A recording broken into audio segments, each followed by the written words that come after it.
Greetings, fellow action figure connoisseurs, and welcome to another episode of Digital Caveman Presents G.I. Joe Tuesday. I, as always, am your host, the Digital Caveman, and today I will be presenting you with the G.I. Joe Classified Series Stuart Outback Selkirk, or just Outback. Let's get into it!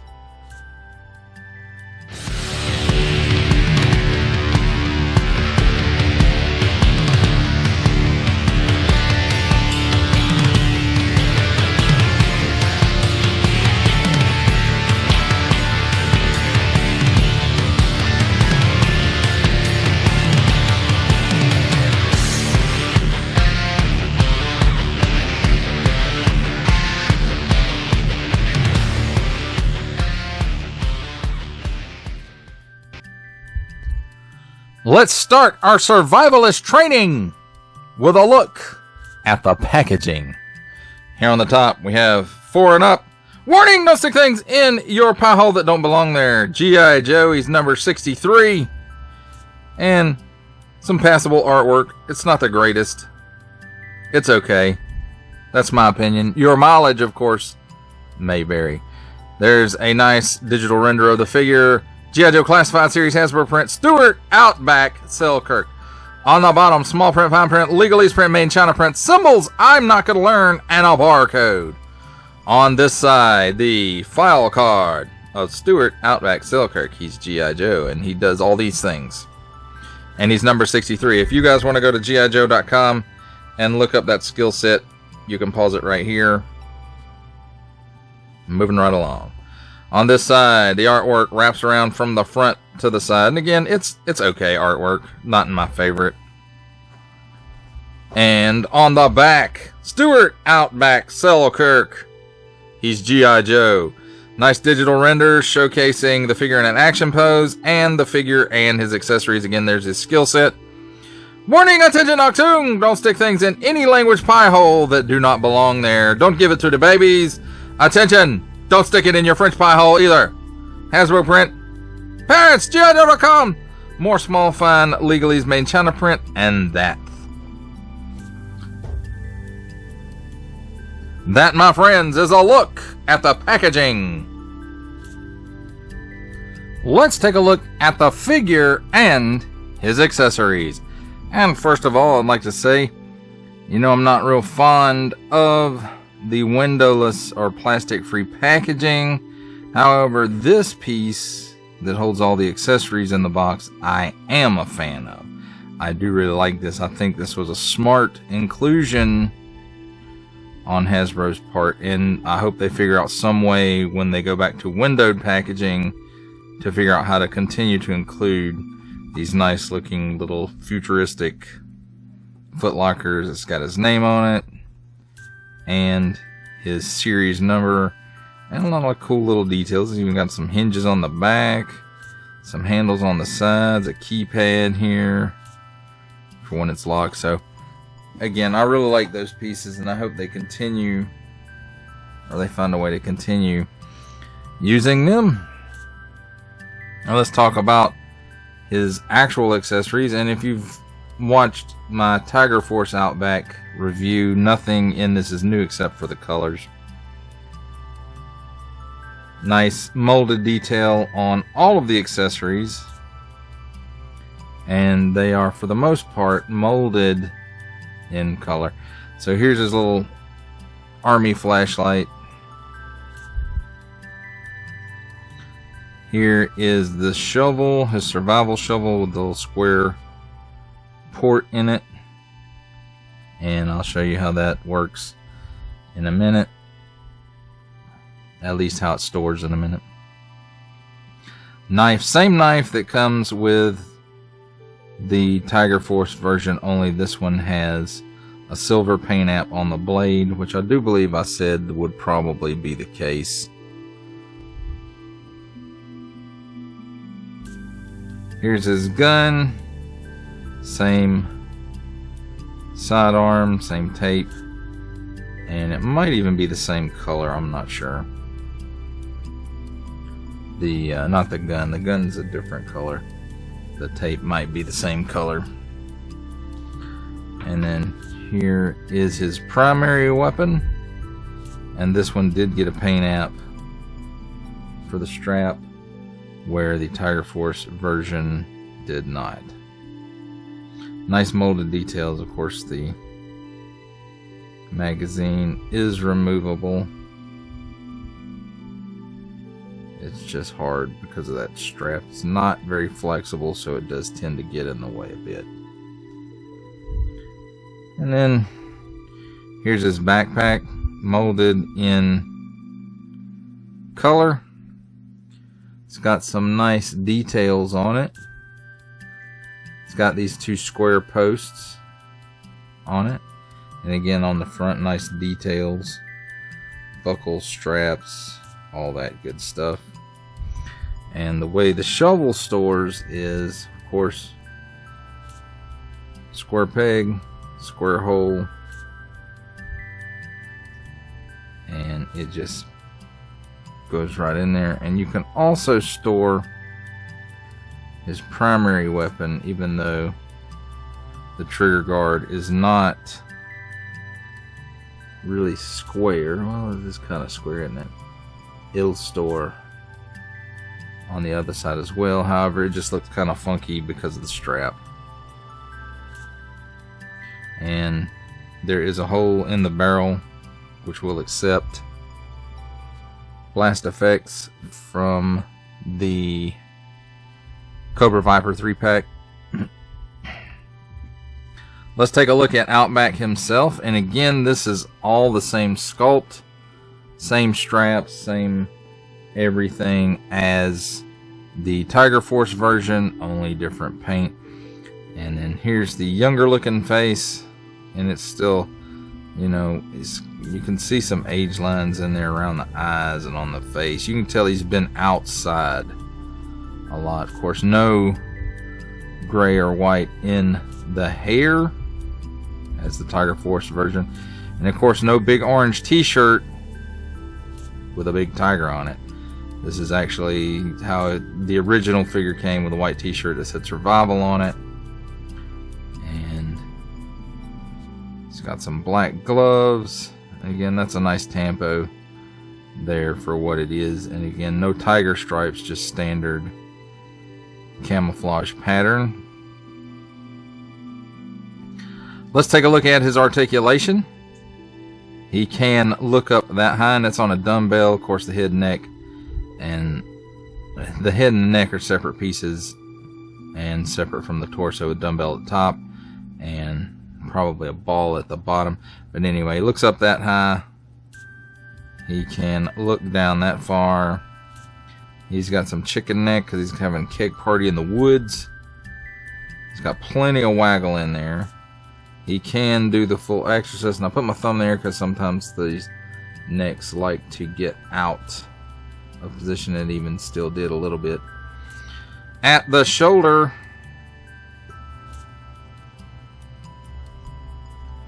comes up less, well, that one might be stuck. Comes up to slightly above 90 degrees perhaps. Ah, there it goes. So there you go, slightly above 90 degrees.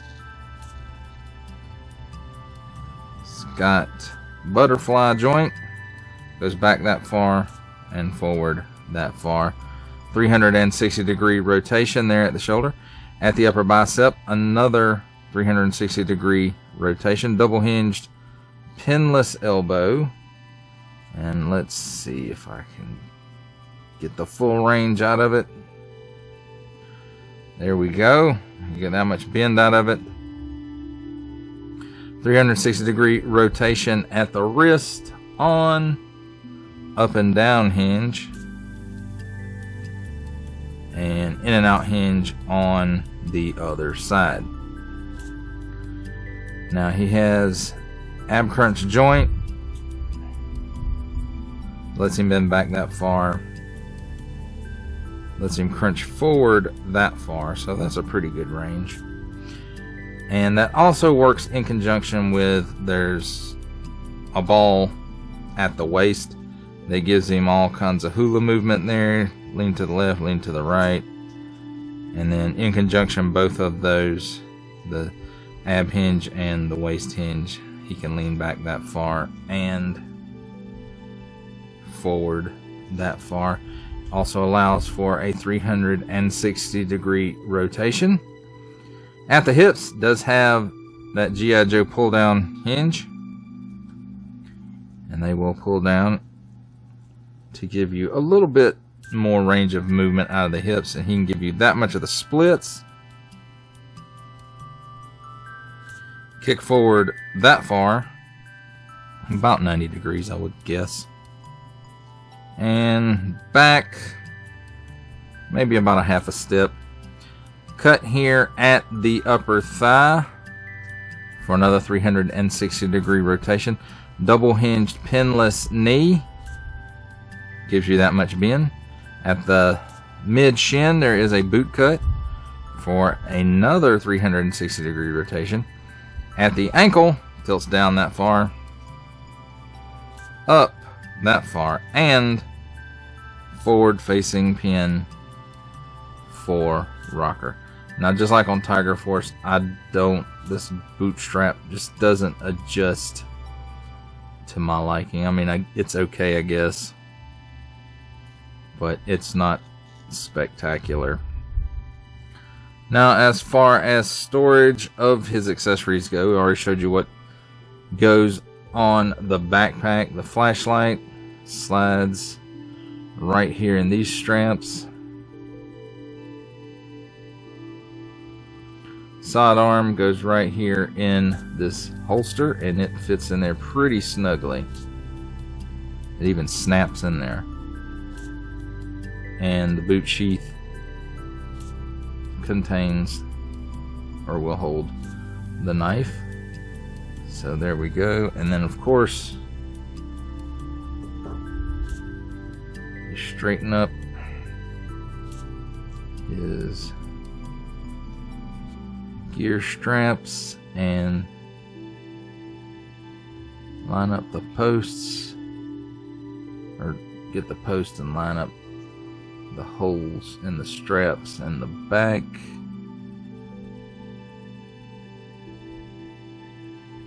And the gun kind of gets in the way of that a little bit when it's on there. The shovel does not.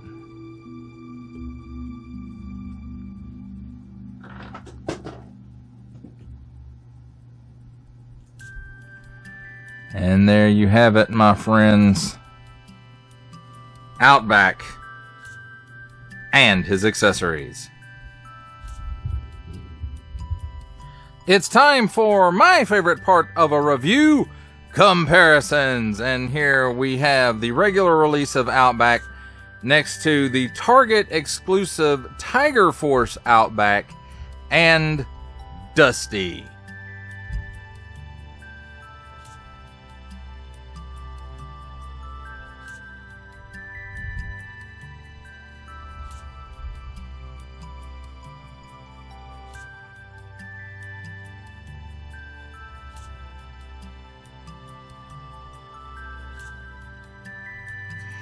Here's Outback with a couple of Action Force dudes, the reissue of the Steel Brigade, and the Big Bad Toy Store exclusive Night Ops Steel Brigade.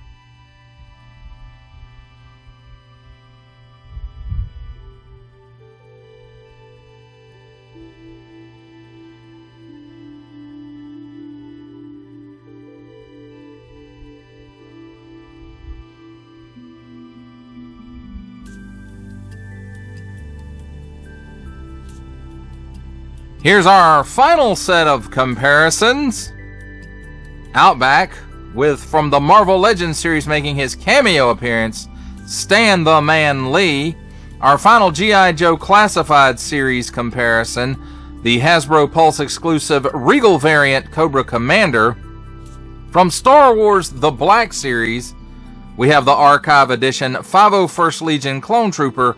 And for a 7-inch scale comparison from Masters of the Universe Masterverse line, we have the 40th anniversary He-Man. For final thoughts on the G.I. Joe Classified Series Outback, I have to say, when I think of Outback, this is the version of the character that I think of. And I like the deco on this guy. I think it's better than the Target Tiger Force one, except for the head. And even though the heads are the same sculpt, the paint makes all the difference. And I do think the Tiger Force Outback head looks better than this one. And at some point, I don't know, I may do a head swap on them. I probably won't, because again, like I said, when I think of Outback, this is really the Outback I think of. And you know, if I want to see the alternate head, I do have the Tiger Force Outback, which is the only Tiger Force figure I was interested in that was actually, in my opinion, your mileage may vary, different enough from the standard version, I guess you could say. This version is the only one that was different enough for me to want to get the Bazooka, the Recondo, even though those dudes look cool. You know, when I think of Bazooka, I think more of the standard colors, the red and the blue. And so he's coming soon, so it's okay on that. And you know, these guys that they're not releasing standard versions of, they'll eventually do repaints on. Now, I'm not sure those Cobra Island ones past the Viper and the Baroness, I don't know if we'll be getting repaints of those, such as Major Blood. You know, the paint that's on him is fine, but they may do a retro carded if Walmart continues the retro carded line, and which they may not, because at my store, my local store, they're just hanging on the pegs. Even Gung Ho, which and the Baroness, which I thought were, you know, the two biggest draws to that line. And why they put a retro carded Lady J out when they couldn't even sell the regular Classified Series Lady J. I mean, there were, when the retro carded came out, there were still Classified Series Lady Janes on the pegs at Walmart. So it's weird. I don't know what goes into the thought processes of these. And the Destro in that line really wasn't different enough for me to want to get it past. I think the Classified Series first release was just fine on Destro. But I digress. We were talking about Outback. But I guess that does it for the review. I hope you enjoyed it. I enjoyed making it. Only support from viewers like you make this programming possible. Each view does count, and I do appreciate each and every single view that I receive. Thank you, and thank you so very, very much for supporting this channel through viewing. Comment below, like, share, subscribe if you'd like to see more reviews, or just help the channel out further, or both, that's even better. And don't forget to ding that bell so that in the future you will be notified as my new content becomes available. That's a wrap, folks. I'll see you next time.